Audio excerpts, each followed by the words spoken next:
ॐ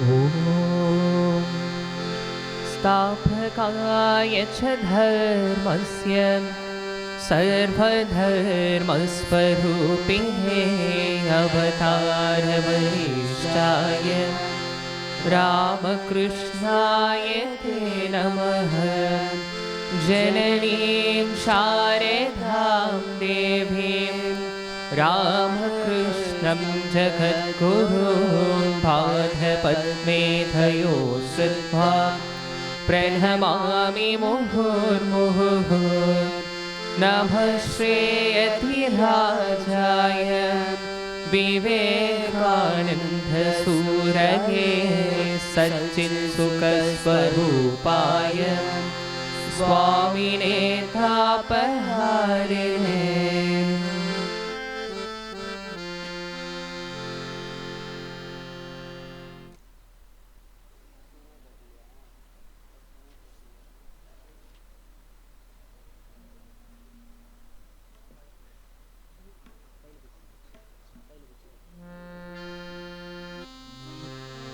ஓம் நமோ பகவதே ஸ்ரீராமகிருஷ்ணாய. தமிழ் புத்தாண்டான இன்று இந்த புத்தாண்டை நல்ல முறையில் நாம் வளமோடும் செழிப்போடும் வாழ இன்று இந்த புத்தாண்டின் முதல் புத்தாண்டான இன்று இறைநாமத்தை பாடி நல்ல கருத்துக்களை கேட்டு இவ்வாண்டை தொடங்க வேண்டும் என்ற நோக்கத்தில் இந்த நிகழ்ச்சியானது ஏற்பாடு செய்யப்பட்டுள்ளது. இந்த நிகழ்ச்சியின் முதன் பகுதியாக இறைநாமத்தை பஜன் செய்து நாம் அனைவரும் இந்த புத்தாண்டை இனிதே தொடங்குவோம்.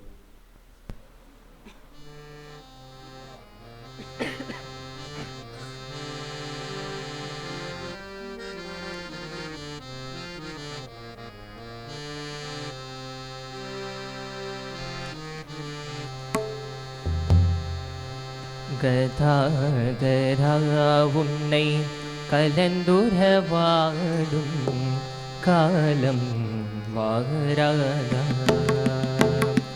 எந்தன் கதாதரா உன்னை கலந்துரவாடும் காலம் வாராதா. ஈதாதாயன இக சுகம் தேடினேன்.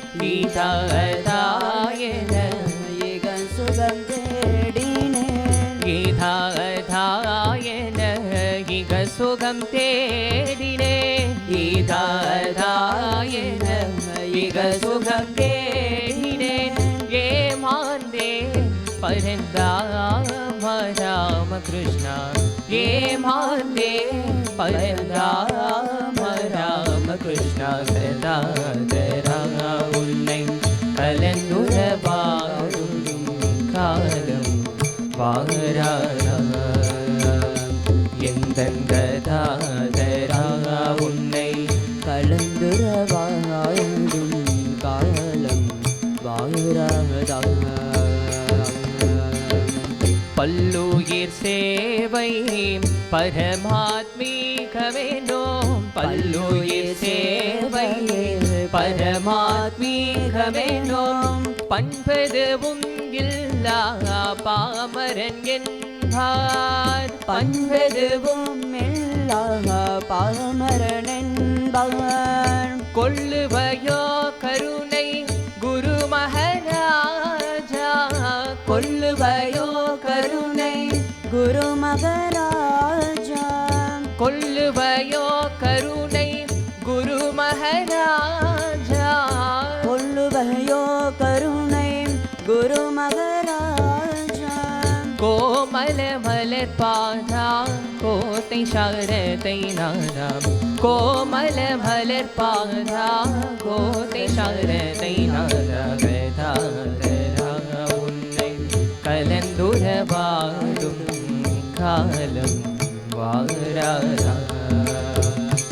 எந்தன் கதாதரா உன்னை கலந்துரவாடும் காலம் வாராதா.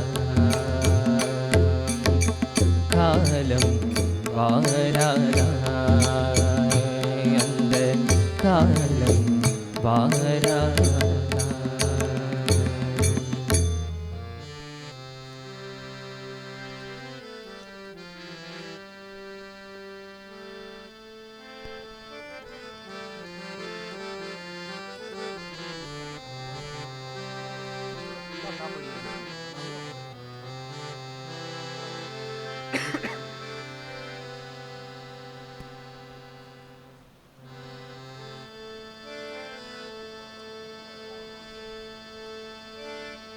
देहि देहि शारदा ज्ञानं देहि सर्वदा देहि देहि शारदा ज्ञानं देहि सर्वदा देहि देहि शारदा ज्ञानं देहि सर्वदा देहि देहि शारदा ज्ञानं देहि सर्वदा मोक्षरूपिणि शारदा मोक्षं देहि सर्वदा मोक्षरूपिणि शारदा मोक्षं देहि सर्वदा देहि देहि शारदा ज्ञानं देहि सर्वदा देहि देहि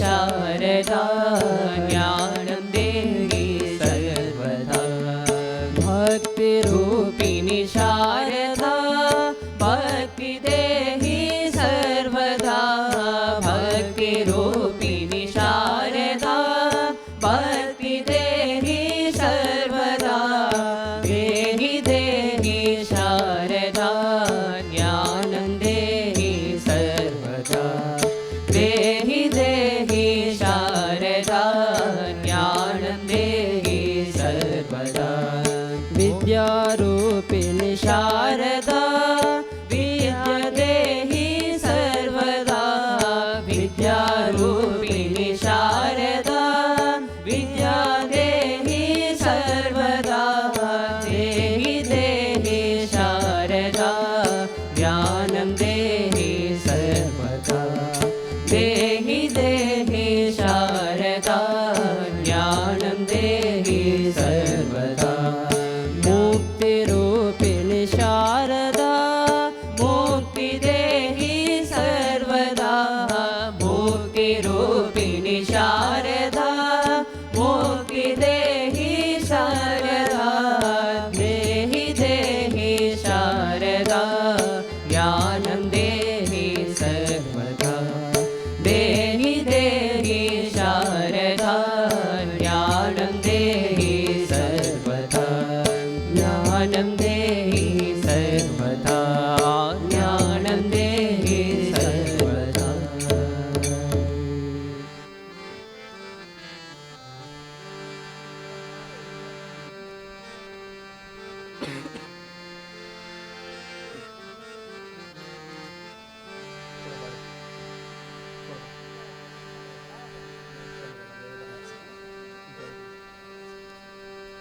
जय परमेश्वर जय यतिराजा वीरेश्वर जय विवेकानंद जय परमेश्वर जय यतिराजा वीरेश्वर जय विवेकानंद जय परमेश्वर जय यतिराजा जय परमेश्वर जय यतिराजा वीरेश्वर जय विवेकानंद वीरेश्वर जय विवेकानंद जय परमेश्वर जय यतिराजा वीरेश्वर जय विवेकानंद जय परमेश्वर जय यतिराजा वीरेश्वर जय विवेकानंद जय परमेश्वर जय यतिराजा वीरेश्वर जय विवेकानंद जय परमेश्वर जय यतिराजा वीरेश्वर जय विवेकानंद जय परमेश्वर जय यतिराजा जय परमेश्वर जय यतिराजा जय परमेश्वर जय यतिराजा जय परमेश्वर जय यतिराजा वीरेश्वर जय विवेकानंद वीरेश्वर जय विवेकानंद वीरेश्वर जय विवेकानंद वीरेश्वर जय विवेकानंद जय परमेश्वर जय यतिराजा वीरेश्वर जय विवेकानंद जय परमेश्वर जय यतिराजा वीरेश्वर जय विवेकानंद वीरेश्वर जय विवेकानंद वीरेश्वर जय विवेकानंद.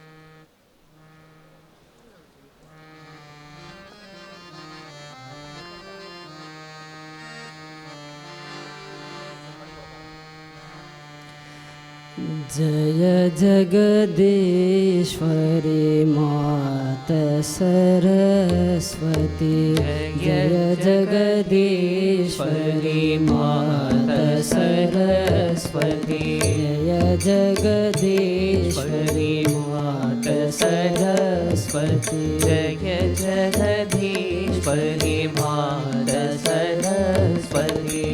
शरणागत प्रतिपालनहारे शरणागत प्रतिपालनहारे जय जगदीश्वरी मात सरस्वती जय जगदीश्वरी मात सरस्वती.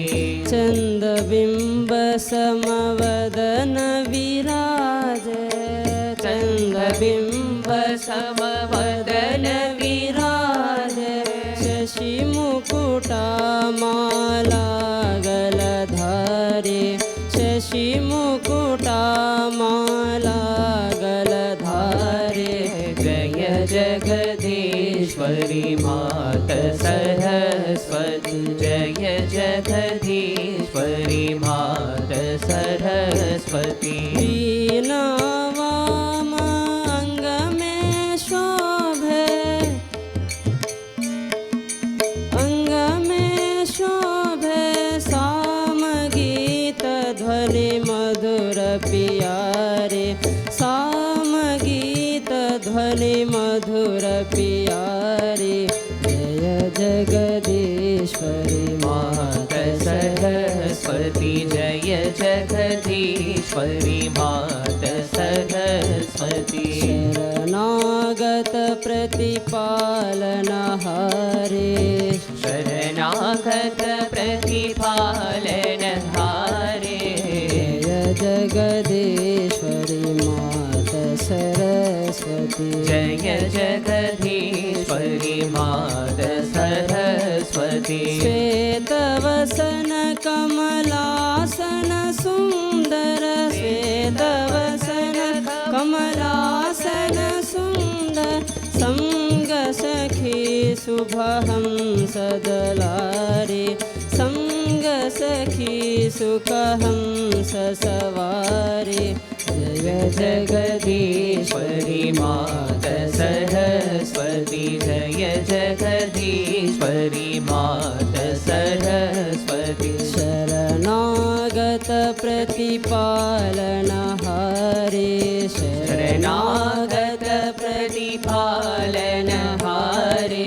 जय जगदीश्वरी मात सरस्वती जय जगदीश्वरी मात सरस्वती. ब्रह्मानंदमय दास तुम्हारो आनंदमय दास तुम्हारो रे दर्शन पर ब्रह्म दुलारे दे दर्शन पर ब्रह्म दुलारे जय जगदीश्वरी मात सरस्वती जय जगदीश्वरी मात सरस्वती.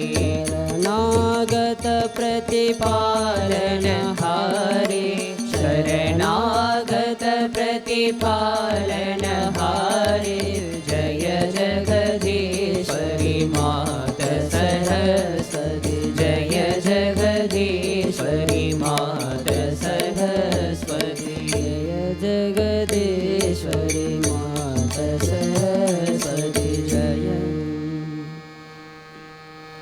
அருமையான பஜனையை வழங்கி நம் அனைவரையும் இறை சிந்தனையில் ஆழ்த்திய நமது தொழில்நுட்பக் கல்லூரி மாணவர்களுக்கு நன்றிகளை தெரிவித்துக் கொள்கிறோம்.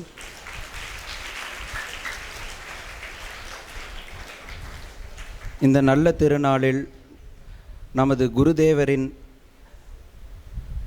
அமுத மொழிகளையும் அவரது வாக்குகளையும் காதால் கேட்பது மிகவும் பெரிய புண்ணியம். அவ்வகையில் நமது குருதேவரின் அமுத மொழிகளை நம்மிடையே வாசிக்க செல்வன் நவேந்திரன் தொழில்நுட்பக் கல்லூரி 1ஆம் ஆண்டு டிசி அவர்களை அன்போடு இங்கு அழைக்கிறேன். இங்கு கூடியிருக்கும் அனைவருக்கும் என்னுடைய காலை வணக்கத்தை தெரிவித்துக்கொண்டு என்னுடைய உரையை தொடங்குகிறேன். நான் எடுத்துக்கொண்ட தலைப்பு ஸ்ரீ ராமகிருஷ்ணரின் அமுத மொழிகள், வித்யாசாகரை சந்தித்தல். இதுவரை வித்யை பற்றி பேசிக்கொண்டிருந்த குருதேவர் பிரம்ம ஞானத்தை பற்றி பேசத் தொடங்கினார். வித்யை மற்றும் அவித்யைக்கு அப்பாற்பட்டது பிரம்மம். அது மாயை கடந்தது. இந்த உலகில் வித்யா மாயை அவித்யா மாயை இரண்டும் இருக்கின்றன. ஞானமும் பக்தியும் இருக்கின்றன. காமமும் பணத்தாசையும் இருக்கின்றன. உண்மை உள்ளது, உண்மையற்றதும் உள்ளது. நல்லது உண்டு, தீயதும் உண்டு. ஆனால் பிரம்மம் இவற்றால் தொடப்படாதது. நல்லதும் தீயதும் உயிர்களுடன் தொடர்புடையவை. உண்மை உண்மையற்றதெல்லாம் உயிர்களுக்கே. இவற்றால் பிரம்மத்திற்கு எதுவும் ஆவதில்லை. விளக்கின் வெளிச்சத்தில் ஒருவன் பாகவதம் படிக்கின்றான், மற்றொருவன் திருட்டு கையெழுத்து போடுகிறான். ஆனால் விளக்கு இவற்றால் பாதிக்கப்படுவதில்லை. சூரியன் நல்லவனுக்கும் ஒளி தருகிறான், தீயவர்களுக்கும் ஒளி தருகிறான். அப்படி என்றால் துன்பம், பாவம், அமைதியின்மை இவையெல்லாம் என்ன என்று நீங்கள் கேட்கலாம். அதற்கு விடை இதுதான். இவையெல்லாம் உயிர்களுக்கே. பிரம்மம் இவை எவற்றாலும் பாதிக்கப்படுவதில்லை. பாம்பில் விஷம் இருக்கிறது. பாம்பு ஒருவனை கடித்தால் அவன் இறந்து விடுவான். ஆனால் பாம்பிற்கு ஒன்றும் நேர்வதில்லை. பிரம்மம் என்றால் என்ன என்பதை சொற்களால் விளக்க இயலாது. எல்லா பொருட்களும் எச்சில் பட்டுவிட்டன. வேதம், புராணம், தந்திரம், 6 தரிசனங்கள் எல்லாம் எச்சிலாகிவிட்டன. நாக்கள் தீண்டப்பட்டு விட்டன. வாயால் சொல்லப்பட்டு விட்டன. அதனால் எச்சிலாகிவிட்டன. ஆனால் ஒன்று மட்டும் எச்சிலாகவில்லை. அதுதான் பிரம்மம். பிரம்மம் என்பது எது என்பது இன்று வரை யாராலும் சொல்லப்படவில்லை. வித்யாசாகர்: இது ஓர் அற்புத கருத்து. இன்று ஒரு புதிய விஷயத்தை கற்றுக்கொண்டேன். ஸ்ரீராமகிருஷ்ணர் ஒருவருக்கு 2 பிள்ளைகள். பிரம்ம வித்யை பயில்வதற்காக ஒருவரையும் ஆசிரியரிடம் அனுப்பினார் தந்தை. சில ஆண்டுகளுக்கு பிறகு அவர்கள் திரும்பி வந்தார்கள். வந்து தந்தையை வணங்கினார்கள்.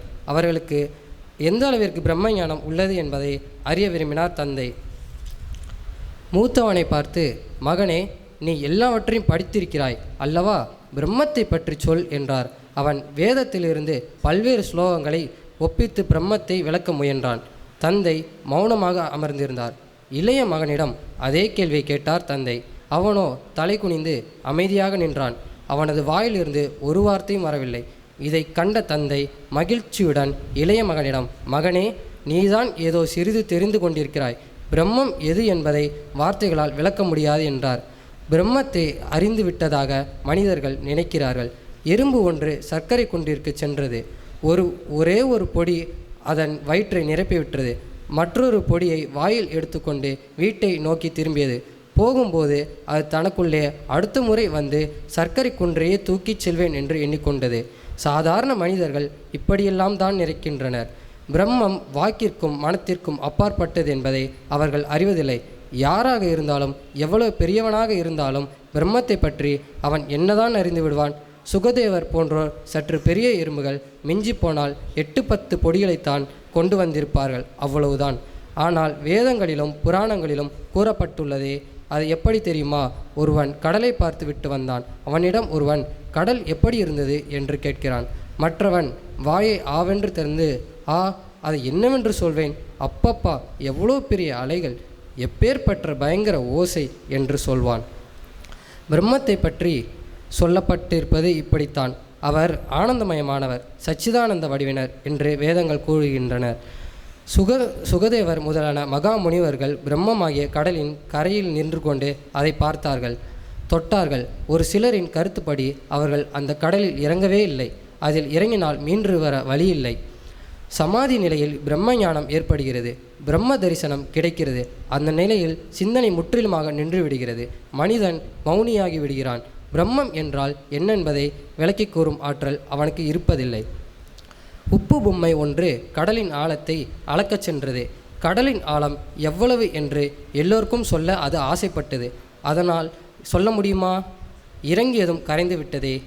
யார் வந்து கடலின் ஆழத்தை சொல்வது? நன்றி. எனக்கு கொடுத்த அனைத்து ஆசிரியர்களுக்கும் சன்னியாசி பெருமக்களுக்கும் என்னுடைய நன்றி தெரிவித்துக் கொண்டு விடைபெறுகிறேன். நன்றி, வணக்கம்.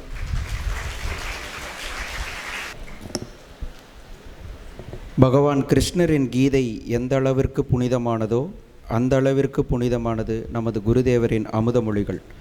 அந்த அமுதமொழிகளை இன்று இந்த புத்தாண்டு திருநாளில் நம்மிடையே வாசித்த மாணவன் நவேந்திரன் அவர்களுக்கு நன்றிகளை தெரிவித்துக் கொள்கிறோம். அடுத்ததாக நம் அனைவருக்கும் அன்னையாம் அன்னை ஸ்ரீ சாரதா தேவியின் அன்பு மொழிகளை வாசிக்க வருகிறார் 2ஆம் ஆண்டு டிசி ஹரிஹரன்.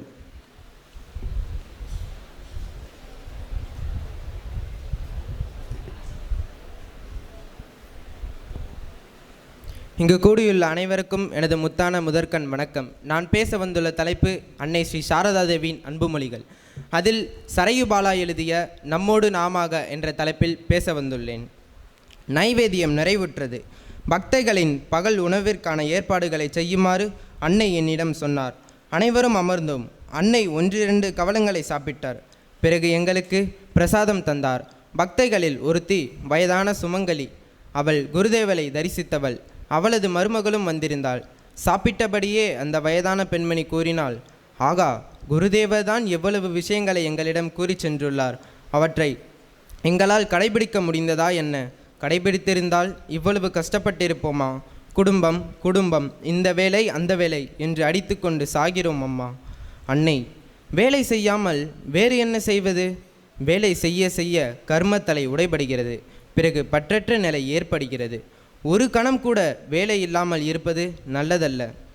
உணவுக்கு பிறகு அன்னை சிறிது ஓய்வெடுத்தார். கட்டிலில் அவர் படுத்தார். அவருக்கு ஏதாவது தொண்டு செய்ய வேண்டும் என்று எல்லோருக்கும் ஆவல். ஆனால் எல்லோரும் ஓய்வெடுக்குமாறு கூறிவிட்டார் அன்னை. சிறிது நேரம் சென்றது. வீட்டு வேலைகளை கவனிப்பதற்காக எல்லோரும் சென்று விட்டனர்.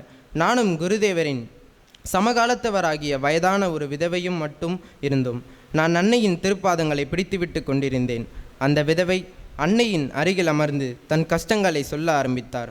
அம்மா, என் குற்றங்களை எல்லாம் நீங்கள் மன்னித்து விடுகிறீர்கள். ஆனால் என் குடும்பத்தினரிடம் அந்த தன்மையே இல்லை. குருதேவரை நீங்கள் பார்த்திருக்கிறீர்களா என்று நான் கூறினேன். விதவை அதற்கு, ஆகா, பார்த்திருக்கிறேன் அம்மா, பார்த்திருக்கிறேன். அவர் எங்கள் வீட்டுக்கு வருவார். அன்னைக்கு அப்போது இளவயது. நான் கூறினேன், குருதேவரை பற்றி ஏதாவது சொல்லுங்களேன், கேட்கிறேன். அதற்கு விதவை, நான் சொல்வதா? அன்னையிடம் கேள். அன்னை கண்களை மூடியவாறு இருந்தார். ஆகவே நான் ஒன்றும் கேட்கவில்லை. சிறிது நேரத்திற்கு பிறகு அவரே கூறினார், மன இயக்கத்துடன் அழைப்பவன் அவரை காண்பான். அன்று தேஜ் சந்திரன் காலமானான். ஆகா, அவன்தான் எவ்வளவு நல்லவன். குருதேவர் அவனது வீட்டிற்கு போவதுண்டு. யாரோ அவனிடம் கொடுத்த வைத்திருந்த 200 ரூபாய் டிராமில் பறிபோய்விட்டது. வீட்டிற்கு வந்த பிறகுதான் அவனுக்கு விஷயமே தெரிய வந்தது. திருப்பி கொடுக்க அவனிடம் பணமும் இல்லை.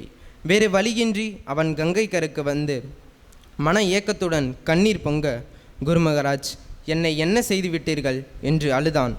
ஆகா, அப்போது குருதேவர் அவன் முன் தோன்றி, ஏன் அழுகிறாய்? இதே கங்கை கரையில் ஒரு செங்கலுக்கு அடியில் அந்த பணம் இருக்கிறது, போய் பார் என்று சொன்னார். ஓடி சென்று செங்கலை புரட்டி பார்த்தான். உண்மையிலேயே 1 கட்டு ரூபாய் நோட்டு. அவன் வந்து எல்லாவற்றையும் சரத்திடம் சொன்னான். அதற்கு சரத், அவரை இப்போதும் நீங்கள் தரிசிக்கிறீர்கள், எங்களுக்கு அந்த அதிர்ஷ்டமில்லை என்றான். வாய்ப்பளித்தமைக்க நன்றி கூறி விடைபெறுகிறேன்.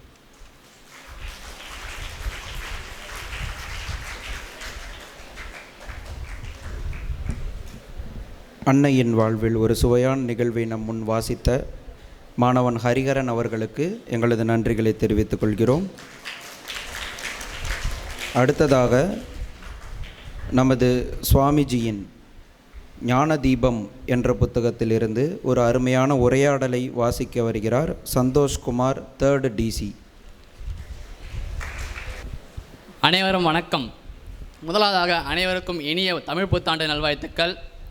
நான் பேச வந்துள்ள தலைப்பு விவேகானந்தரின் உரையாடல்கள். சரத் சந்திர சக்கரவர்த்தி எழுதியவை. பேலூர் மடம் 1898. சரத் சந்திர சக்கரவர்த்தி: சுவாமிஜி, நீங்கள் ஏன் இந்த நாட்டில் சொற்பொழிவு ஆற்றுவதில்லை? அமெரிக்காவையும் ஐரோப்பாவையும் உங்கள் சொற்பொழிவால் கிளர்ந்து ஏம்பட செய்தீர்கள். இந்த நாட்டிற்கு வந்த பிறகு பேசாமலே இருக்கிறீர்களே, இங்குதான் அதன் தேவை அதிகம் என்று எனக்கு தோன்றுகிறது. சுவாமிஜி, இந்த நாட்டில் முதலில் நிலத்தை பண்படுத்த வேண்டும். அதன் பிறகு விதைத்தால்தான் விளைச்சல் நன்றாக இருக்கும். ஐரோப்பாவும் அமெரிக்காவும் தான் பண்பட்டு விதைகளை தூவ ஏற்றதாக பலமாக இருக்கிறது. அங்கே மக்கள் போகத்தின் உச்சியில் இருக்கிறார்கள். சுகபோகங்களில் நிறைவு கண்டுவிட்டதால் அவர்களின் மனம் அதில் இப்போது திருப்தி காணவில்லை. பயங்கரமான வெறுமையை அவர்கள் உணர்கிறார்கள். இந்த நாட்டில் போகமும் இல்லை, யோகமும் இல்லை. போக நாட்டம் சிறிது குறைந்தால்தானே யோகத்தை பற்றி கேட்கவும் புரிந்து கொள்ளவும் முடியும். போதிய உண்மையில் உடம்பும் மனமும் இழைத்து கிடைக்கிறது. நோய், துன்பம், வறுமை என்று இவற்றின் பிறப்பிடமாக இருக்கும். இந்த நிலையில் இங்கு சொற்பொழிவுகளால் என்ன பயன்? சரத் சந்திர சக்கரவர்த்தி: அது எப்படி? நம் நாடு தர்மபூமி. இங்குதான் மக்கள் வேறு எங்கும் இல்லாத அளவு மதத்தை பற்றியெல்லாம் புரிந்து கொள்கிறார்கள், செயல்முறையில் கடைபிடிக்கிறார்கள் என்று நீங்களே சொன்னீர்கள். பிறகு ஏன் இந்த நாட்டிற்கு உங்கள் எழுச்சி மிக்க சொற்பொழிவுகளால் பயன் விளையாமல் போகும்? சுவாமிஜி, மதமாகட்டும் ஆன்மீகமாகட்டும் முதலில் வயிறு நிறைந்தால்தான் பிறகுதான் எல்லாம். முதலில் கூர்ம அவதார வழிபாடு, அதாவது வயிற்றுக் கடவுள் வழிபாடு. வயிற்றுக் கடவுளை திருப்திப்படுத்தாத வரையில் யாரும் உன் சொற்பொழிவுகளை கேட்க மாட்டார்கள். இந்த வயிற்று பிரச்சனையை எப்படி சமாளிப்பது என்பதிலேயே இந்த நிலை குறைந்த கிடைப்பதை நீ காணவில்லையா? வெளிநாட்டுக்காரர்களின் விரோதம், வரையறையில்லாத ஏற்றுமதி, இவற்றை விட இங்குள்ள மக்களின் காணப்படுவதான அடிமைகளுக்கு உரிய பயங்கரமான பொறாமை, இவையெல்லாம் இந்தியாவின் உயிர் சக்தியை தீன்று கொண்டிருக்கிறது. எனவே மதத்தை போதிக்க விரும்பினால் முதலில் மக்களின் வயிற்று பிரச்சனைக்கு வழி செய். இல்லாவிட்டால் சொற்பொழிவு மற்றும் அது போன்ற காரியங்களில் விசேஷ பயன் எதுவும் உண்டாகாது. சரத் சந்திர சக்கரவர்த்தி: அதற்கு நாம் இப்போது என்ன செய்யலாம்? சுவாமிஜி, தங்களை பற்றி நினைக்காமல் மற்றவர்களுக்காக தங்கள் வாழ்வையே தியாகம் செய்ய தயாராக இருக்கின்ற தியாகிகளான சில இளைஞர்களை முதலில் வேண்டும். அத்தகைய இளம் சன்னியாசிகளை உருவாக்கத்தான் இந்த மடத்தை அமைக்கிறேன். பயிற்சி முடிந்ததும் அவர்கள் வீடு வீடாக சென்று மக்கள் தங்கள் பரிதாப நிலையை உணரச் செய்வார்கள். அதிலிருந்து விடுபட்ட வளமாக வாழ்வதற்கான வழிகளை கூறுவார்கள். அத்துடன் மதத்தின் உயர்ந்த உண்மைகளை அவர்கள் புரிந்து கொள்ளும்படி சுலபமாக எடுத்து கூறுவார்கள். உங்கள் நாட்டு பாமர மக்கள் உறைந்து கிடக்கின்ற எரிமலை குழம்பு போல இருக்கிறார்கள். தற்போதைய பல்கலைக்கழகங்கள் தருகின்ற கல்வி பாமர மக்களின் 1 அல்லது 2% சென்று சேர்கிறது.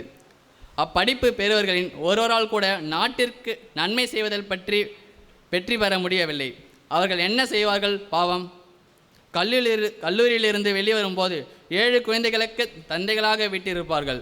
பிறகு எப்படியோ முயன்று ஒரு எழுத்தர் வேலை, மிக அதிகமாக போனால் ஒரு வக்கீல் வேலை, அவ்வளவுதான் அவர்களால் முடியும். அவர்கள் பெற்ற கல்வியின் பலன் இதுதான். குடும்ப பாரத்தை சுமந்து கொண்டு மகத்தான காரியங்களை செய்யவோ உயர்ந்த சிந்தனைகளை நீக்கவோ நேரம் எது? தங்கள் சொந்த தேவைகளையே நிறைவேற்றி கொள்ள முடியவில்லை. மற்றவர்களுக்காக என்ன செய்வார்கள்? சரத் சந்திர சக்கரவர்த்தி: அப்படியானால் வேறு வழி இல்லையா? சுவாமிஜி, நிச்சயமாக இருக்கிறது. இது சனாதன தர்மத்தின் பூமி. இது வீழ்ச்சி அடைந்துவிட்டது, அதில் சந்தேகமில்லை. ஆனால் அது நிச்சயம் மீண்டும் எழுந்து நிற்கும். அதன் மகிமை உலகம் முழுவதுமே பிரமிக்க வைக்கும்.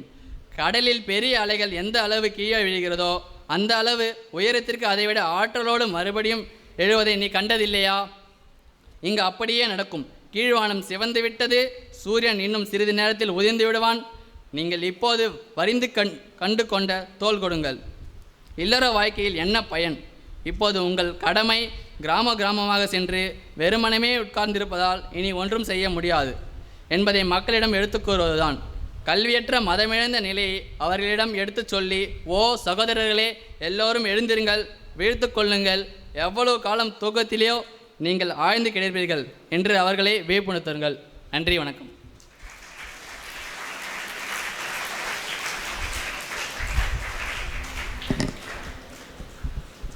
நமது சுவாமிஜியின் உணர்ச்சியூட்டும் இந்த உரையாடலை வாசித்த மாணவன் சந்தோஷ்குமார் அவர்களுக்கு நன்றிகளை தெரிவித்துக் கொள்கிறோம். அடுத்ததாக இந்த நல்ல தினத்தில் நமது துறவி பெருமக்களின் ஆசியுரையினை கேட்க உள்ளோம். முதலாவதாக நம் மதிப்பிற்கும் மரியாதைக்கும் உரிய சுவாமி ஞானஸ்வரூபானந்தஜி மகராஜ் அவர்களை பணிவன்போடு மாணவர்களுக்கு ஆசிரியரை வழங்க அழைக்கிறோம். அனைவருக்கும் காலை வணக்கம்.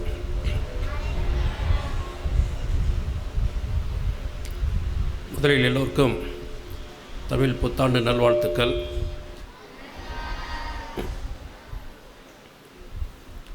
ஸோ இந்த தமிழ் புத்தாண்டில் உங்களுக்கு ஸ்கூல் கிடையாது, காலேஜ் கிடையாது, அதுவே ஒரு பெரிய கொண்டாட்டம் தான். அதனால் என்ன சொன்னாலும் கேட்பீங்கன்னு நினைக்கிறேன் இல்லையா?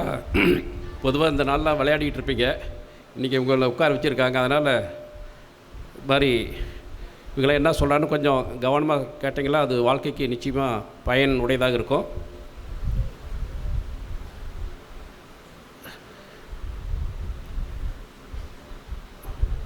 இப்போ ஒரு அழகான ஒரு கதையை நான் கூற விரும்புகின்றேன்.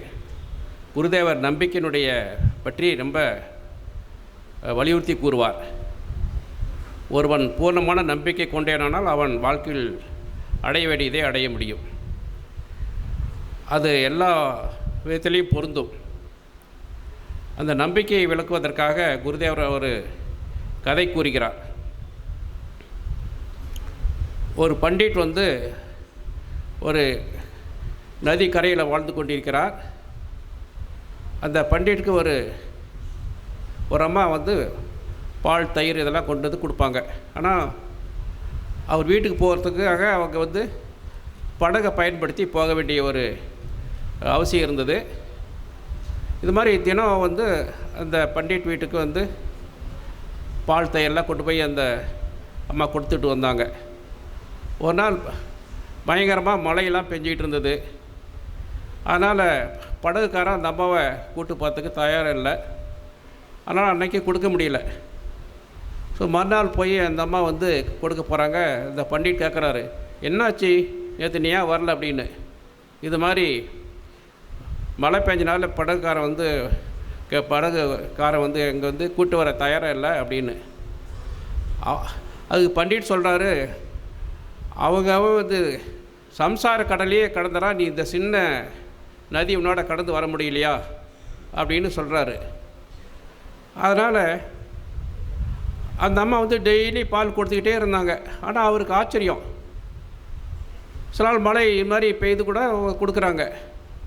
அப்போ கேட்குற, நீ முன்ன மாதிரி அப்போல்லாம் ஒரு நாள் வரமாட்டேன், இப்போ தொடர்ந்து வந்துடுறேன்னு. நீங்கள் தானே சொன்னீங்க அவன் சம்சார கடல்லையே கடந்துடா, நீ இந்த சின்ன நதி கடந்து வர முடியாது அப்படின்னு. அதனால் படக்காரன் வந்தானோ வரலையோ நான் அந்த நதி மேலே நடந்து வந்துடுறேன் அப்படின்னு. அவருக்கு ஒரே ஆச்சரியம், அது எப்படி நதி மேலே நடந்து வர முடியும் அப்படின்னு. சரி காட்டு அப்படிங்கிறாரு. ஆனால் அந்த அம்மா சொல்கிறதில் அவருக்கு நம்பிக்கை இல்லை. அது எப்படி நதி மேலே தண்ணி மேலே நடந்து வர்றது அப்படின்னு. 2 பேரும் நதிக்கு போகிறாங்க. அந்த அம்மா எப்பயும் போல் தலையில் அந்த சுமையோட தண்ணி மேலே அப்படி நடந்து சர்வமாக போகிறாங்க. அவருக்கு ஒரே ஆச்சரியம், இது எப்படி அப்படின்னு. சாமி, நீங்கள் தானே சொன்னீங்க சம்சார கடலையே அவன் கலந்துடுறான், இந்த நதியை கடக்க முடியாதனால நீங்கள் சொன்ன வார்த்தையை நம்பி நான் பாட்டு நடந்து வந்துட்டேன் அப்படின்னு. சரி, நீங்கள் அந்த அம்மா திருப்பி கரைக்கு வராங்க. அவரு சரி அப்படியா அப்படின்ட்டு அவரும் என்ன பண்ணுறாரு, நதிக்குள்ளே நடக்கிறதுக்காக போகிறாரு. போகும்போதே வேஷ்டி தூக்கிட்டார். வேஷ்டி தூக்கிட்டு நதியில் காலை வைக்கிறாரு. அவர் கால் எங்கே போச்சு, தண்ணிக்குள்ளே போயிடுச்சு. ஏன்னா அவர் சொன்ன அந்த வார்த்தைகளை அந்த அம்மா நம்பி, முழுமையாக நம்பி அதை அவங்க நடக்க முடிஞ்சிச்சு. ஆனால் இவருக்கு சொன்ன வார்த்தையில் இவருக்கே நம்பிக்கை இல்லை. அதனால் எல்லா விதத்துலேயும் நம்ம நம்பிக்கையை வளர்த்துக்கணும். விவேகானந்தர் கூறுவார், நம்பிக்கை நம்பிக்கை நம்பிக்கை, தன்னிடத்தில் நம்பிக்கை, பின் கடவுளிடத்தில் நம்பிக்கை. புரியுதில்ல? முதல்ல ஒவ்வொருத்தரும் தன்னம்பிக்கை கொள்ள வேண்டும். நமக்குள்ளே எக்கச்சக்கமான சக்தி இருக்குது இல்லையா, ஆளப்பெற்ற ஆற்றல் இருக்குது, நம்மால் எதையும் செய்ய முடியும் என்ற நம்பிக்கை இருந்துச்சுன்னா நீங்கள் ஒவ்வொருத்தரும் சாதிக்க முடியும். புரியுதில்ல? ராமன் இதை அடைந்தான், கிருஷ்ணன் இதை அடைந்தான், நம்மளால் முடியுமாலாம் நினைக்கக்கூடாது. நம்மளாலேயும் முடியும் என்ற நம்பிக்கை வேண்டும். அந்த நம்பிக்கை இருந்தால் வாழ்க்கையில் நாம் முன்னேறலாம், நாம் செய்ய நினைத்ததை செய்து வெற்றி அடையலாம். எல்லோருக்கும் நல்வாழ்த்துக்கள். நன்றி. மகராஜ் அவர்களுக்கு எங்களது நன்றிகளை சமர்ப்பிக்கின்றோம். மகராஜ் அவர்களை தொடர்ந்து நமது மதிப்பிற்கும் மரியாதைக்கும் உரிய சுவாமி தத்பிரபானந்தஜி மகராஜ் அவர்களை பணிவன்போடு மேடை கலைக்கிறோம். ஜெய் ஸ்ரீ ராமகிருஷ்ணா. சொல்லிட்டீங்க இல்லையா, நிமிர்ந்து உட்காந்து கவனிக்கணும். இடையில கசகசன்னு பேச்சு சத்தெல்லாம் வரக்கூடாது. ஜெய் ஸ்ரீ ராமகிருஷ்ணானாக்கா அப்படியே ஸ்டிஃபாக இருக்கணும், ஃபுல்லாக மனசு கான்சன்ட்ரேட்டடாக இருக்கணும். நீங்கள்லாம் ராமகிருஷ்ணருடைய குழந்தைகள். ராமகிருஷ்ணர் விவேகானந்தர் போல ஆகணும் நம்பலாம் இல்லையா? அப்போ ராமகிருஷ்ணர் வாழ்க்கையில் இருக்கிற முக்கியமான ஒரு விஷயம், விவேகானந்தர் மாதிரி ஆகணும், ராமகிருஷ்ணர் மாதிரி ஆகணும்னா அவங்க வாழ்க்கையில் இருக்கிற முக்கியமான ஒரு விஷயம்னு எடுத்துக்கிட்டாக்கா, ராமகிருஷ்ணர் வாழ்க்கையில் சத்தியம், உண்மையே பேசுறது, பொய்யே பேசக்கூடாது, நடிக்கக்கூடாது. உண்மையே பேசுதல்னா அதில் திருடக்கூடாது, அதுவும் எல்லாம் சேர்ந்தது தான் உண்மை. பிற பொருளுக்கு ஆசைப்படக்கூடாது. நீங்கள் ஆஃபீஸ் பக்கம் போகிறீங்க, அண்ணா டேபிளில், அண்ணா கிடையாது, டேபிளில் பல அழகாக ஒரு பேனா இருக்குது, என்ன பண்ணிடுறீங்க? சம்டைம் லபக்குன்னு வந்துடுறீங்க. வேறு ஏதோ பொருள் இருக்குது, பார்க்குறதுக்கு பல அழகாக இருக்குது, லபக்குன்னு எடுத்துகிட்டு வந்துடு.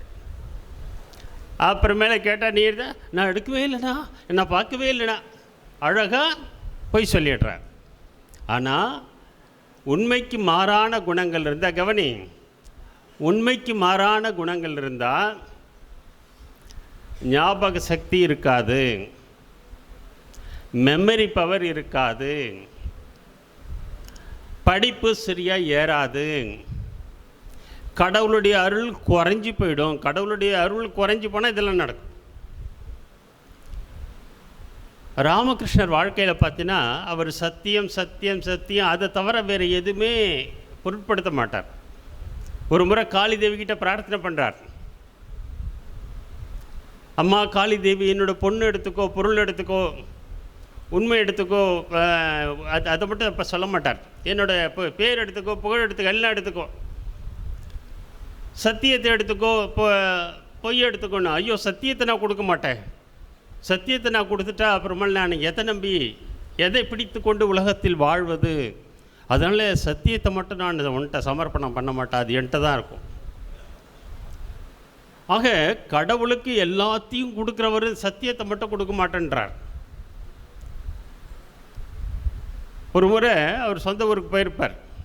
அங்கே கிராமத்தில் அவன் சொந்தக்கார பையன் ராஜாராமன் பேர், அவன் ஹூக்கா பிடிச்சுட்டு இருப்பான். இவ்வளோ பெருசு குத்துவலக்கு மாதிரி இருக்கும், அதுலேருந்து பைப் இருக்கும், அதை வச்சு பொண்ணு உறிஞ்சி உறிஞ்சி புகை விடுறது. அவனுக்கும் இன்னொருத்தனுக்கும் வாய் சண்டை வந்துடும். வாய் சண்டை வந்தோடனே இந்த ராஜாராம் என்ன பண்ணுவான், அதை எடுத்து சண்டை போட்டவன் மண்டையில் டுமியில்னு அடிப்பான். அது பெரிய கனமான மரக்கட்டை, அவன் மண்டை உடஞ்சி ரத்தம் வந்துடும். அவன் சொல்கிறான், டேய் நீ என்ன இது மாதிரி பண்ணிட்டேன் இல்லையா, நான் பஞ்சாயத்தில் போய் உன் மேலே கேஸ் போட போகிறேன்டா அப்படின்னு சொல்லிட்டு போகிறான். நம்ம ஊரை கூட்டுறான், பஞ்சாயத்து கூட்டுறேன்னு. உடனே இந்த ராஜாராம் பயந்துட்டான். பார்த்தா எதுக்கு ராமகிருஷ்ணர் உட்காந்துருக்கார். அவர் சொல்கிறான், சித்தப்பா பஞ்சாயத்தில் வரும், நான் அடிக்கலைன்னு பொய் சொல்லிவிடு சித்தப்பா, இல்லாட்டி நான் ஜெயிலுக்கு போயிடுவேன், எனக்கு ஃபைன் போடுவாங்க, தண்டனை கொடுப்பாங்க, அதனால் நான் பார்க்கலன்னு சொல்லி இல்லாக்கட்டி நான் அடிக்கலைன்னு சொல்லி சித்தப்பா. டேய் படவா, நானும் பொய் சொல்ல மாட்டேன்னு தெரியுமா இல்லையா, யார் வந்து கேட்டாலும் தெரியும், நீ தான் அடிச்சேன்னு சொல்ல போகிற அப்படின்னு சொல்லிடுறார் ராமகிருஷ்ணர்.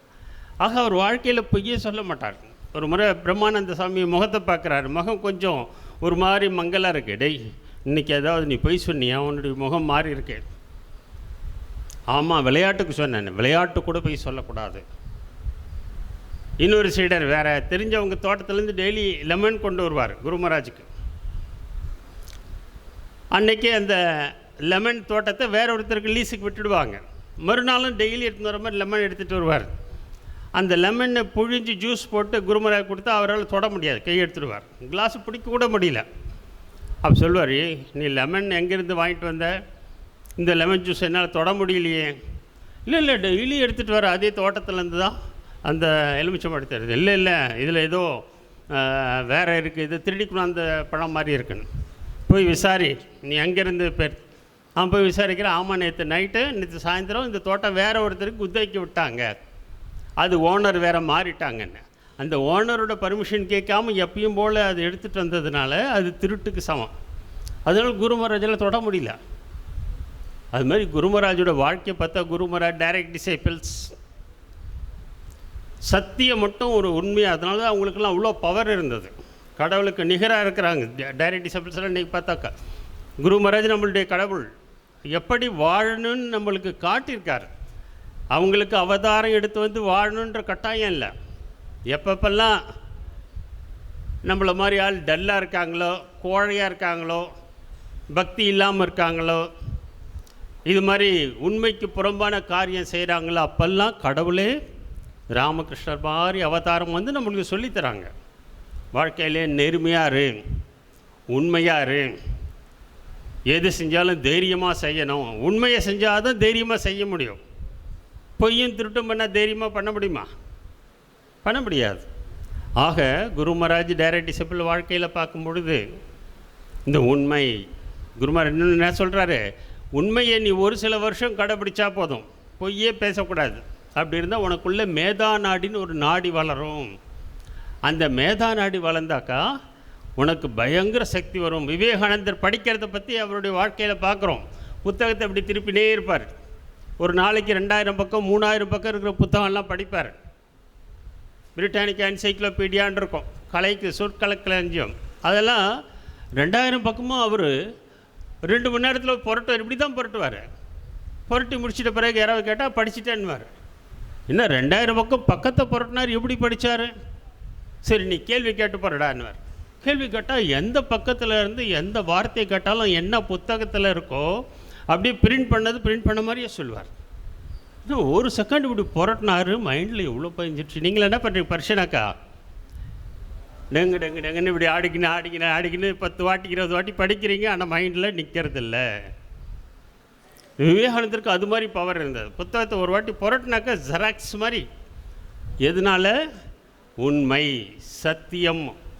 சத்தியம் யார்கிட்ட 100% இருக்கோ அவங்க வாழ்க்கையில் விவேகானந்தர் மாதிரி ஜொலிப்பாங்க. அதனால் இன்றைக்கி புத்தாண்டு உங்களுக்கு அடையாளமாக இருக்கிறது ராமகிருஷ்ணர், விவேகானந்தர், சாரதம்மா. அதனால் வாழ்க்கையில் இனிமேல் இந்த உண்மையை கெட்டியாக பிடித்து கொள்வோம் அப்படின்ற ஒரு சபதம் உங்களுக்குள்ளே எடுத்துக்கணும். எடுத்துக்கிட்டாக்கா அவங்களுடைய அருள் 100% நமக்கு கிடைக்கும்.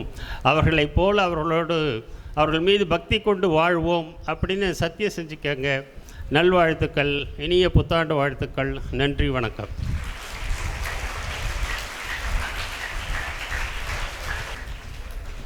மகாராஜ் அவர்களுக்கு எங்களது நன்றிகளை சமர்ப்பிக்கின்றோம்.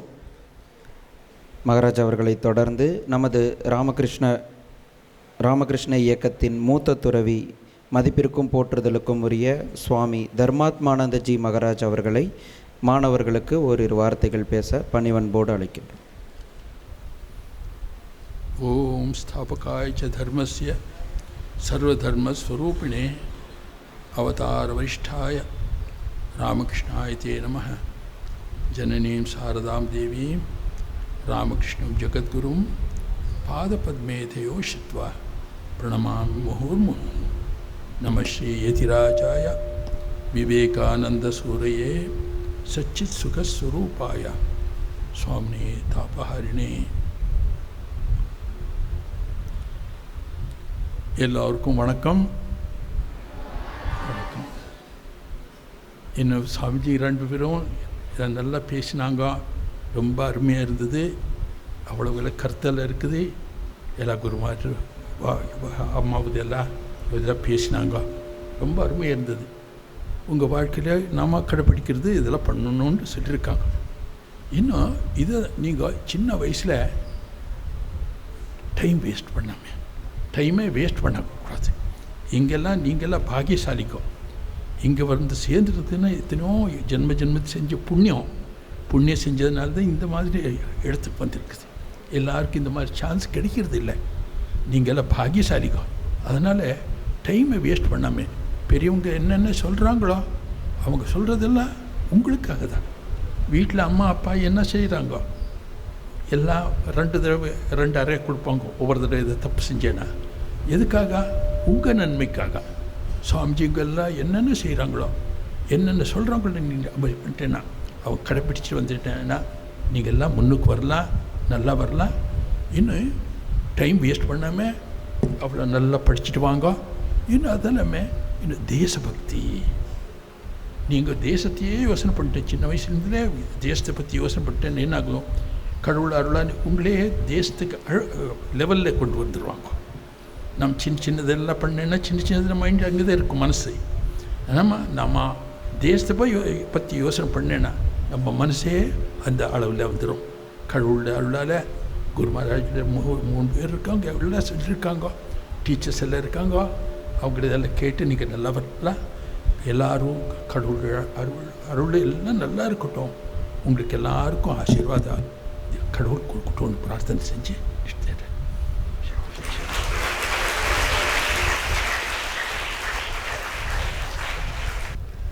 அனைவருக்கும் வணக்கம். எல்லாருக்கும் இனிய தமிழ் புத்தாண்டு வாழ்த்துக்கள். நம்ம தமிழ் புத்தாண்டு வாழ்த்துக்கள் சொல்கிறோம் இல்லையா, இந்த தமிழ் புத்தாண்டோட பெயர் என்ன? சத்தமாக யாரா எழுந்திருச்சுன்னு உடனே சொல்லணும்.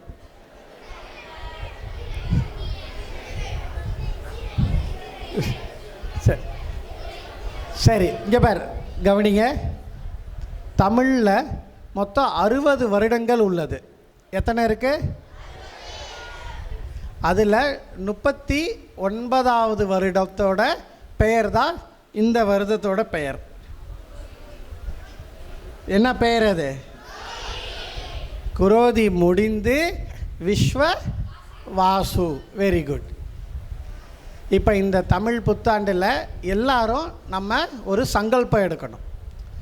நம்ம எல்லோரும் இப்போ கடவுள் முன்னாடி உட்காந்துருக்கோம். நம்ம மேலே நம்பிக்கை வைக்கணும். சாமி விவேகானந்தர் சொன்னது, நம்ம மேலே ஃபஸ்ட்டு நம்பிக்கை வைக்கணும், ஸ்ரத்தை இருக்கணும். சாமி விவேகானந்தர் அமெரிக்கா பயணம் மேற்கொண்ட போது போன உடனே சிகாகோ சர்வ சபை ஏற்பாடு செய்யப்பட்டது. ஆனால் அது நடக்கலை. ப்ரோக்ராம் போஸ்ட்பாண்ட் ஆகிடுச்சு. அதன் பிறகு சாமி விவேகானந்தர் கையில் இருக்கிற பணம் எல்லாம் விரயமாயிடுச்சு. அவருக்கு சிபாரிசு கடிதம் கொடுத்ததும் காணா போச்சு. பல இன்னல்களும் கஷ்டங்களையும் அவர் தாங்கி கொண்டு இருந்தார். ஒரு இரவு ரயில் டிராமில் கூட படுத்திருந்தார். எதுவுமே அவரால் முடியாத சூழ்நிலையில் கடவுள் பெயரை சொல்லி ஒரு வீதியில் அமைதியாக அமர்ந்துட்டார். இனிமேல் நீங்கள் தான் செய்யணும்னு சொல்லி. ஆனாலும் அவர் நம்பிக்கையை இழக்கலை. சுவாமி விவேகானந்தர் கடைசி வரைக்கும் அவர் என்ன சொன்னார்? நம்பிக்கை நம்பிக்கை தான், வேறு எந்த ஒரு விஷயமும் அவர் இல்லை. அவர் அன்னைக்கு அமெரிக்காவில் வீதியில் உட்காரும் பொழுது கடவுள் பேரை சொல்லிட்டு உட்கார்ந்தார். அப்போ ஒரு வயதான பெண்மணி அவர்கள் அவங்களுக்கு உதவுனாங்க. சுவாமி விவேகானந்தர் அமெரிக்காவில் அதுக்கப்புறம் ரொம்ப பிரபலமான பிறகு அமெரிக்கா பூரா பயணம் மேற்கொண்ட போது அந்த வீட்டை தான் சுவாமி விவேகானந்தர் வர எல்லா தபால்களையும் அந்த வயதான பெண்மணி அட்ரஸுக்கு கொடுத்து அனுப்புவாங்க. அந்த வயதான பெண்மணிக்கு சுவாமி விவேகானந்தர் ஒரு பேர் வச்சார், மதர் சர்ச் அப்படின்னு சொல்லி. ஏன்னா எந்த ஒரு விஷயமே கோயில்லேருந்து ஆரம்பிக்கும். அதனால் அவருக்கு எல்லாமே ஆரம்பித்தது அந்த இடத்துலேருந்து. அப்போது நம்மளோட கல்வி ஒரு கோயில்லேருந்து ஆரம்பிக்குது. அதுக்கு சக்திகள் அதிகம். புரிஞ்சுதா? அதுக்கு நீங்கள் அதுக்குள்ள நம்பிக்கை வைக்கணும். அந்த நம்பிக்கையோடு படிச்சிங்கன்னா எந்த ஒரு கஷ்டம் வந்தாலும் நாம் எதிர்த்து நின்று செயல்படுத்தணும். இன்றைக்கி நமக்கு இந்த நல்ல ஒரு நாளில் இந்த மாதிரி ஒரு நல்ல விஷயங்கள் மூத்த துறவிகள் எல்லாரும் சொல்கிறத நம்ம கேட்டு நாம் அதை ஒரு சங்கல்பமாக பயன்படுத்தி நம் வாழ்வில் முன்னேறி இதே ஸ்டூடெண்ட்ஸ் ஹோமுக்கும் சமுதாயத்துக்கும் நீங்கள் ஒரு பெரிய விருட்சமாக எல்லாருக்கும் நிழலாக கொடுக்கணும் அப்படின்னு நான் பகவான் ஸ்ரீ ராமகிருஷ்ண பிரார்த்தனை பண்ணிக்கிறேன். நன்றி, வணக்கம்.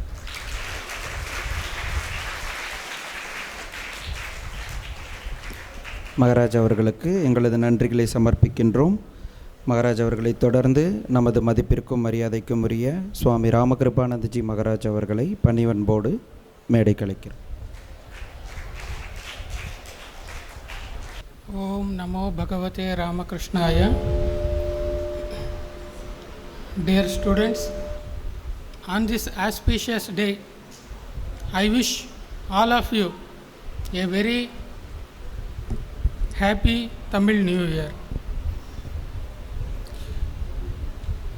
As you may be wondering, on this Tamil New Year, we are thinking of God. We are thinking of the Leela of Sri Ramakrishna. And why we are thinking of God? You may get doubt, correct?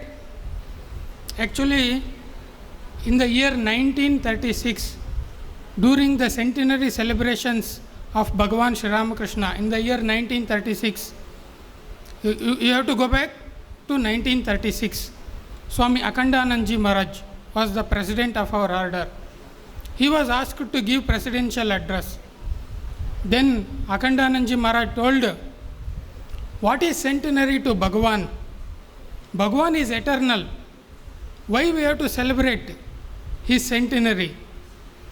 Like that, even though time is eternal, always it is there. Why we have to celebrate it as a new year? You may get doubt, correct? It's an occasion to think about God, because this time is the will of Bhagavan. You know why day and nights are happening? Why month, year, how it is happening? Science, you know the science. Anybody? Why, how day and nights are happening? Because earth is moving around the sun, correct? If earth thinks, one day I will take rest, today I will not move, then what will happen? If earth takes one day rest, no day, no night, no year, no month. So this Upanishad, Kathopanishad tells this, Bhayad asya agnis tapati, Bhayad tapati suryaha, Bhayad indrascha vayuscha, Mrutyus davati panchamaha. All these stars, planets, what we are seeing, everything is moving because of the will of the Bhagavan. It is the will of the God. This time is the will of the God. So showing respect and devotion to the time, it is equal to showing respect and devotion to the Bhagavan himself. Not only that, Swami Vivekananda says, this time, space and causation is Maya. Maya means it is the Shakti of Bhagavan. It is always with Bhagavan. So by worshipping time, we are worshipping Bhagavan only.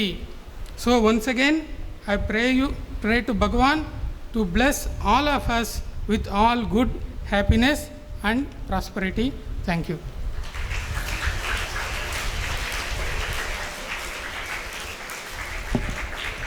Maharaj அவர்களுக்கு எங்களது நன்றி. இங்குள்ள சுவாமிஜி அனைவருக்கும் முதலில் வணக்கங்கள் மற்றும் ஆசிரியர்கள் மாணவர்களுக்கும் தமிழ் புத்தாண்டு நல்வாழ்த்துக்கள்.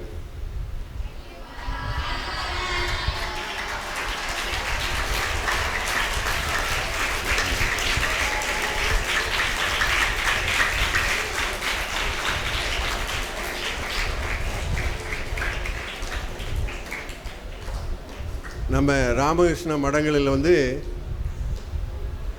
ஆங்கில புத்தாண்டு ரொம்ப சிறப்பாக கொண்டாடுவோம். கேள்விப்பட்டிருக்கீங்களா? அதுக்கு என்ன பேர்? கல்பதரு நாள் அப்படின்னு சொல்லுவோம். கேள்விப்பட்டிருக்கீங்களா? ஆமாம். அதே மாதிரி அது உலகெங்கும் இருக்கக்கூடிய ராமகிருஷ்ண பக்தர்கள் அன்னைக்கு கொண்டாடுவாங்க. அதே மாதிரி நம்ம இந்த தமிழ் புத்தாண்டையும் கொண்டாடுறோம். இங்கே குருதேவர் மற்றும் திருமூவருடைய செய்திகளெல்லாம் நம்ம மாணவர்கள் படித்தாங்க. அதுக்கப்புறம் சுவாமிஜிஸ் எல்லாம் உங்களுக்கு சொன்னாங்க. இதையெல்லாம் நீங்கள் நன்றாக வாங்கி கொண்டு உள்வாங்கி கொண்டு அதில் இருக்கக்கூடிய கருத்துக்களை கொஞ்சமாவது நம்ம வாழ்க்கையில் என்ன பண்ணணும், பின்பற்றணும். சுவாமிஜி சொல்லியிருக்கார், ஒரு 5 கருத்துக்களை எடுத்துக்கொள், அதையே உன்னுடைய வாழ்க்கையின் முக்கியமான லட்சியமாக எடுத்துக்கொள், அதற்காகவே வாழு. அந்த மாதிரி வாழ்ந்தீன்னா கண்டிப்பாக நீ உன்னுடைய வாழ்க்கையில் மிகப்பெரிய வெற்றியை பெறுவாய் அப்படின்னு சொல்லியிருக்கார். அது மாதிரி நிறைய பேரெல்லாம் பண்ணியிருக்காங்க. கடைசி அவங்க ஓல்டு ஸ்டூடெண்ட் ஒருத்தர் பார்த்துருப்பீங்க, ராமமூர்த்தின்னு நமக்கெல்லாம் நிறைய டொனேஷன்லாம் கொடுத்தார் இல்லையா. அவர் என்ன சொன்னார், அதை கவனிச்சிங்களா? அவர் சொன்னதில் அவருக்கு எப்பப்பெல்லாம் கஷ்டங்கள் வருமோ அப்போல்லாம் அவர் சுவாமி விவேகானந்தருடைய கருத்துக்களை படித்து அந்த கருத்துக்கள் படி வாழ்ந்து அதனால் வாழ்க்கையில் வெற்றி பெற்றான்னு சொன்னார். அதை தான் நம்ம கண்டிப்பாக பின்பற்ற வேண்டும். நமக்கு நிறைய கஷ்டங்கள் வரும் வாழ்க்கையில், எல்லாத்துக்குமே ஒரே மாதிரி இருக்காது. கஷ்டங்கள் வரப்போது அந்த போராட்டங்களிலிருந்து வெற்றி பெறணும்னா நம்ம கண்டிப்பாக சுவாமிஜியுடைய அந்த கருத்துக்களை நல்லா ஞாபகம் வச்சுட்டு அதன்படி வாழ்ந்து நம்ம அந்த வாழ்க்கையில் வெற்றி பெறணும். அதுதான் இன்றைக்கி என்னுடைய ப்ரேயரும் கூட. எல்லோருக்கும் வாழ்த்துக்கள்.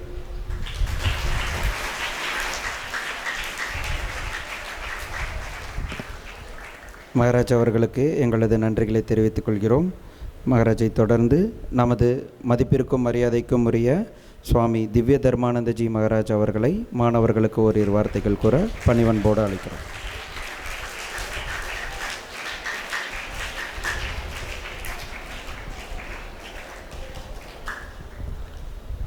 ஜெய் ஸ்ரீ ராமகிருஷ்ணா. எல்லோருக்கும் இனிய புத்தாண்டு நல்வாழ்த்துக்கள்.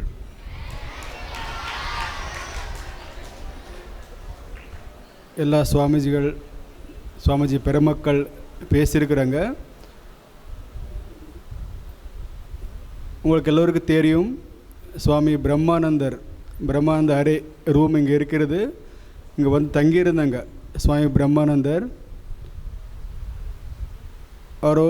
ஒரு வாட்டி ஒரு ஃபங்க்ஷனுக்கு கூப்பிட்டுருந்தாங்க அவரை. இதே மாதிரி நிறைய சுவாமிகள் பேசினாங்க. அதுக்கு ஒரு லாஸ்ட்டில் அவர் பேசணும். அப்பொழுது என்ன சொன்னாங்கன்னா, அவர் இப்படிதாக என்னென்ன கேட்டிங்களோ அதுவும் உங்களுடைய வாழ்க்கையில ப்ராக்டிஸ் பண்ணுங்க அப்படின்னு சொல்லிட்டு முடிச்சிட்டார். அதனால் இப்படிதாக யாரும் பேசினாங்க, ஸ்ரீமத் சுவாமி தர்மாத்மானந்த்ஜி மகாராஜ், ஸ்ரீமத் சுவாமி ஞானஸ்வரூபானந்த்ஜி மகாராஜ், தத்பிரபானந்த்ஜி மகாராஜ், ராமகிருபானந்த்ஜி எல்லாம் பேசியிருக்காங்க. நிறைய கேட்டிருக்கீங்க நீங்கள். நிறைய வார்த்தைகள், நிறைய சொற்கள், நிறைய விஷயங்களெல்லாம் கேட்டிருக்கீங்க, படித்தங்க. பசங்கள்லாம் ராமகிருஷ்ணர் அமுதா மொழிகள், சாரதேவியன் அன்பு மொழிகள், சுவாமிஜி லெட்டர்ஸ் எல்லாம் படித்தாங்க. அதெல்லாம் நீங்கள் எல்லோரும் ஃப்ரண்ட்டும் பேக்கும் பாஸ் எல்லோருக்கும் ப்ராக்டிஸ் பண்ணி நம்ம வாழ்க்கையிலே முன்னேறணும் என்று பிரார்த்தித்து விடைபெறுகிறேன். நன்றி, வணக்கம்.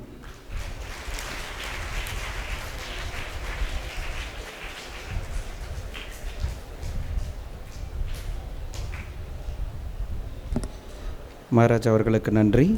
அடுத்ததாக நமது பூஜைக்கும் போற்றுதலுக்கும் உரிய நமது இல்லத்தின் செயலர் சுவாமிஜி அவர்களை மாணவர்களுக்கு ஆசிரியரை வழங்க பணிவன்போடு அழைக்கின்றோம்.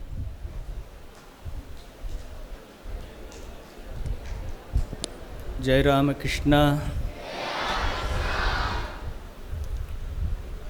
அனைவருக்கும் இனிய தமிழ் புத்தாண்டு விஸ்வவாசு ஆண்டு வாழ்த்துக்கள்.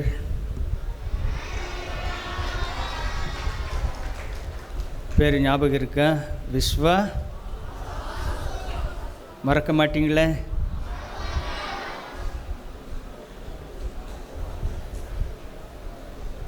கடந்த ஆண்டு என்ன ஆண்டாக இருந்தது?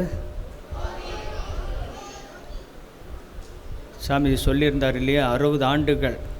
60 ஆண்டுகளுக்கு ஒரு சிறப்பு இருக்குது. ஒவ்வொரு ஆண்டும் சில ஏற்றத்தாழ்வுகளை கொடுக்கும். சில இது அந்த பேர் வச்சாலே அந்த பேர் மூலியமாகவே அது அந்த ஆண்டு எப்படிப்பட்ட ஆண்டாக அமையுங்கிறத அது அறிவிக்கும். கொரோனா வரும்போதெல்லாம் எந்த ஆண்டு இருந்தது தெரியலையா? சரி, 1920 வந்தது அந்த ஆண்டு. அந்த நேரத்தில் அந்த ஆண்டின் அது கணிப்புப்படி, அந்த ஆண்டின் கணிப்புப்படி அந்த நேரத்தில் தொற்று நோய்கள் எல்லாம் ஜாஸ்தி ஆகும்னு சொல்லியிருந்தாங்க. அது மாதிரி ஆச்சு. சில ஆண்டுகளில் நல்ல மழை இருக்கும், எல்லா உலகத்தில் அமைதி அதிகமாக இருக்குங்கிற ஒரு கணிப்பு வரும். ஓரளவு ஒரு 50% வந்து அந்த சொல்கிற மாதிரி இது அமையும். குரோதி ஆண்டுகள் கடைசி ஆண்டில் வந்து நிறைய பிரச்சனைகள், சண்டை சச்சரவுகள் உலகெங்கும் நிலவுன்னு ஒரு கணிப்பு இருந்தது. அதுபடி தான் நிறைய இடங்களில் நாட்டுக்கு நாட்டு பிரச்சனை, சண்டை, போரெல்லாம் நடந்தது. அந்த குரோதிங்கிறது என்ன பேரே, குரோதான்னு என்ன, கோபம் அப்படிங்கிற மாதிரி. இந்த வருஷத்துடைய பேர் என்ன, விஸ்வாவாசம். அப்படின்னா எல்லாமே ஒரு நம்பிக்கூட்டுற மாதிரி. குருதேவர் சொல்லுவார், விஸ்வாசங்கிற. இன்றைக்கி சாமிங்க பேசின 4 சாமிங்களும் அந்த நம்பிக்கை பற்றி தான் பேசியிருக்காங்க. குருதேவர் அதை வந்து விஸ்வாசங்க. மனிதனுக்கிட்ட நம்பிக்கை இருந்துட்டால் அவன் எல்லாத்தையும் அடைஞ்சதுக்கு சமம் அப்படின்னு குருதேவர் சொல்லியிருக்கிறார். ஸோ இந்த வருடத்தில் என்ன பிறக்கும், நமக்கு நம்பிக்கை கண்டிப்பாக பிறக்கும். ஆரம்பத்திலிருந்து சாமி கூறியிருந்தார் இல்லையா, முதல்ல பசங்க படித்ததிலிருந்து கூட அன்பு மொழி அமுத மொழிகள்லேயும் அந்த வித்யாசாகர்கிட்ட நடந்த நிகழ்ச்சியை பற்றி பேசியிருந்தாங்க. அன்பு மொழிகளில் அம்மா வந்து அந்த சரயு பாலா கிட்ட பேசின விஷயத்தை கூறியிருந்தாங்க. அதுக்கப்புறம் சாமிஜி பற்றி அந்த தம்பி பேசும்போது, இளைஞர்கள் இந்த தேசத்தினுடைய நலனை போற்றும் இளைஞர்கள் முதல்ல முன்வர வேண்டும். ஒரு இயக்கத்தை உருவாக்குவேன். அவர்கள் ஒவ்வொரு கிராமத்துக்கும் சென்று அங்கு இருப்பவர்களை உயர்த்துவார்கள் அப்படின்னு சொல்லியிருக்கிறார். ராமகிருஷ்ண மடமும் குறிப்பாக நம்முடைய இல்லம் என்ன பண்ணி செய்கிறது, எப்படி செய்கிறது, சாமிஜி கூறி அந்த வார்த்தையை அப்படியே கடைப்பிடிக்கிறது. உங்களை எல்லாத்தையும் எப்படி செலக்ட் பண்ணாங்க, உங்கள் கிராமத்துக்கு வந்து உங்கள் வீட்டுக்கு வந்து அது கரெக்டாக தான் இருக்கா, அந்த மாணவன் இந்த இல்லத்துக்கு சேர தகுதி உள்ளவனை. தகுதிங்கிறது என்ன மாதிரி தகுதி, ஆதரவில்லாமல் இருக்கிற அந்த ஒரு கோணத்திலிருந்து பார்த்து தான். கொஞ்சம் வசதி உள்ளவங்க எப்படியாவது படிச்சுடுவாங்க, யாருக்கு வாய்ப்பில்லையோ அவங்களுக்கு இந்த வாய்ப்பு அளிக்க வேண்டும் சொல்லி ஒவ்வொரு கிராமத்துக்கு வந்து உங்கள் ஊருக்கு வந்து அந்த ரெஃபர் பண்ணி வெரிஃபிகேஷன் பண்ணி உங்களை கூப்பிட்டு வந்திருக்காங்க. அந்த மாதிரி படித்த மாணவர்களில் பலர் தான் இன்றைக்கு மிக உயர்ந்த நிலைக்கு வந்திருக்காங்க. சொல்லியிருந்தார் இல்லையா, ராமமூர்த்தி போல் ஏராளமான மாணவர்கள், வாய்ப்பில்லாமல் இருந்தவர்கள் இங்கு வந்து வாய்ப்பு பெற்று உலகத்தில் போற்றத்தக்க மக்களாக மாறியிருக்கிறார்கள். அதுக்கு எல்லாத்துக்கும் காரணம் எப்படி, ஒன்ஸ் உள்ளே வந்துட்டால் நம்ம எதை பிடிக்கணும், சத்தியத்தை பிடிக்கணும்னு சொல்லியிருந்தார்கள் மகாராஜ். அந்த உண்மையோடு நம்ம இருக்க கற்றுக்கணும், நம்பிக்கையோடு இருக்க கற்றுக்கணும். இந்த வருடம் அந்த மாதிரி ஒரு வருடத்தை நமக்கு தந்து அருளும். கண்டிப்பாக இங்கே ஸ்தாபனம் செய்யப்பட்டிருக்கிற திருமூவர், சரஸ்வதி அவங்களுடைய மகிமை பற்றி நீங்கள் மூத்த மாணவர்களை கேட்டால் சொல்லுவாங்க. ஒரு முறை இந்த நிகழ்ச்சியை நான் கேட்டிருக்கேன், அதை நான் உங்ககிட்ட ஆல்ரெடி சொல்லியிருந்தேன்னு தெரியல. திருப்பதி பக்கத்திலிருந்து அந்த காலத்தில் ஒரு மாணவன் வந்து இங்கே படித்திருந்திருக்கிறார். 6th ஸ்டாண்டர்டில் என்னமோ வந்து சேர்த்துருக்காங்க. அவள் வந்து ஒரு வாரம் அவன் வீட்டில் அப்பா இல்லைன்னு நினைக்கிறேன். அம்மா ரொம்ப கஷ்டப்பட்டுட்டு இருக்காங்க. அம்மா இவங்க மேல் ரொம்ப பாசமாக இருப்பாங்க பையன் மேலே.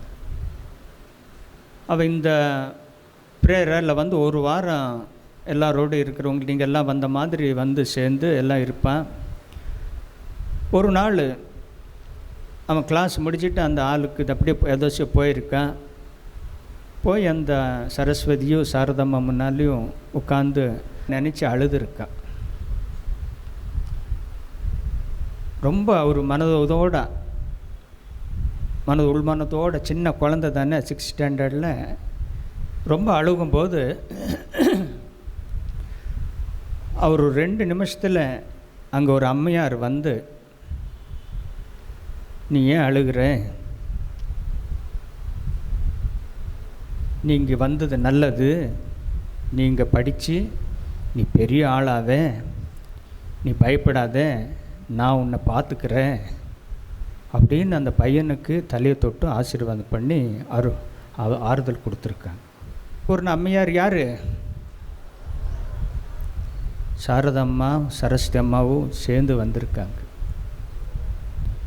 நம்ம கோயிலில் நடந்த நிகழ்ச்சி. நம்ம தினமும் கோயிலுக்கு போகிறோம் இல்லையா, பாட்டு பாடுறோம், சில நேரத்தில் விளையாட்டுத்தனமாக இருப்போம், தூங்கிடுவோம். ஆனால் உண்மையான பிரார்த்தனை பண்ணுறவங்களுக்கு என்ன கிடைக்கும்? அம்மாவுடைய அருள் கிடைக்கும், காட்சி கிடைக்கும். ஸோ ஆகவே இந்த நல்ல நாளில் நம்ம எந்த மாதிரி ஒரு இடத்துல தங்கியிருக்கோங்கிறத நீங்கள் ஞாபகம் வச்சுக்கிட்டு, அந்த அம்மா நமக்கு எப்போதுமே பாதுகாப்பு இருந்து நம்மளை வழி நடத்திட்டு இருக்காங்க. நம்மளை மிக உயர்ந்த நிலைக்கு கொண்டு வர்றதுக்கு அந்த அம்மா எப்போதுமே காத்துக்கிட்டு இருக்காங்கங்கிற நம்பிக்கையோடு உங்களுடைய படிப்பு, உங்களுடைய வாழ்க்கை எல்லாத்தையும் நீங்கள் மேம்படுத்தி இந்த புது வருடம் இனி வரும் வருடங்கள் அனைத்திலும் உங்களுக்கு எல்லா நன்மையும் உண்டாக வேண்டும் என்று பிரார்த்தனை செய்து கொள்கிறோம். அனைவருக்கும் புத்தாண்டு வாழ்த்துக்கள். மறுபடியும் ஜெயராமகிருஷ்ணன். நமஸ்காரம்.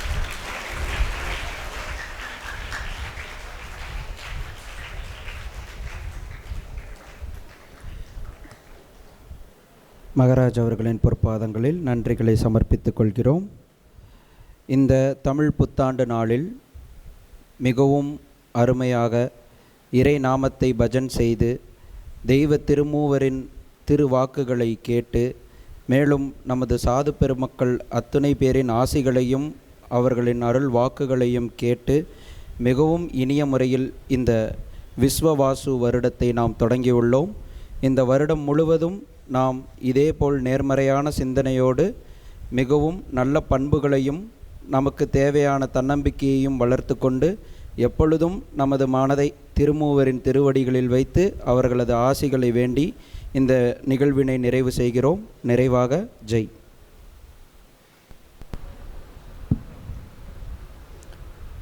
जय श्री गुरु महाराज जी की, जय श्री महामाई की, जय श्री स्वामी जी महाराज जी की, जय श्री स्वामी ब्रह्मानंद महाराज जी की, जय श्री स्वामी रामकृष्णानंद महाराज जी की, जय श्री दुर्गा लक्ष्मी सरस्वती माई की, जय श्री सिद्धिविनायक मूर्ति की जय।